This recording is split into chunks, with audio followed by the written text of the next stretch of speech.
இந்த ANI podcast நடந்து 24 மணி நேரம் கூட ஆகல. நேத்து நாடாளுமன்றத்துல நம்ம தமிழ்நாட்டு எம்பி ஒருத்தர் வந்து பேசுறாரு. உங்க ஆதிக்க இந்திய வெட்டி புதைச்சிருவோம். எத்தனை ஆமா. பட்டாளம் கூட்டி வரும் அது. அது வரட்டும் நாங்க பாத்துக்கிறோம்.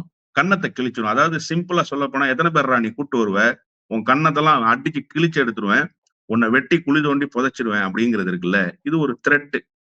நீ வந்து என்ன நசுக்க நினைச்சேன்னா நான் எந்த கட்டத்துக்கும் போவேன் அப்படிங்கிறத நாடாளுமன்றத்துல பேசுறாரு. இதெல்லாம் இப்ப இந்த வட இந்திய ஊடகங்களுக்கு ஜீரணிக்க முடியல. ஏன்னா இவங்களுடைய பார்வை என்பது வேறுபட்ட பார்வையா இருக்கு. அததான் அவன் சொல்றான்ல. என்னடா மொழியின் பேரால் பேர் வச்சிருக்காங்க. தமிழ் குடிமகன்னு பேர் வச்சிருக்காங்க. இவங்களுக்கு ரொம்ப ஆச்சரியமா இருக்கு. இப்போ பங்காளி குடிமகன் அப்படின்னு பேர் வைக்க முடியுமா அப்படின்னு கேட்டா வைக்க முடியாது. இப்போ குஜராத்திலேயே நீங்க பாத்தீங்கன்னா குஜராத்திங்கிறது மொழி தானே.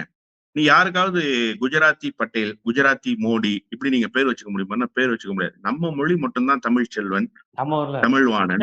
தெலுங்கு செல்வி கூட கிடையாது. தெலுங்கு செல்வி, கன்னட செல்வி கிடையாது கூட கிடையாது கிடையாது. கிடையாது தமிழ் கிடையாது செல்வன், கிடையாது. தமிழ் செல்வி தான். இன்னொன்னு, நீங்க தமிழர்களுடைய மரபு இருக்குல்ல, அது இந்தியாவுக்கே ஒரு முற்போக்கான மரபும் கூட. தமிழர்களுடைய மரபு. நீங்க பாத்தீங்கன்னா பிறந்த நாளுக்கு வாழ்த்து சொல்லும்போது பெரும்பான்மையான ஆட்கள் தமிழ் போல் வாழ்கம்பான்.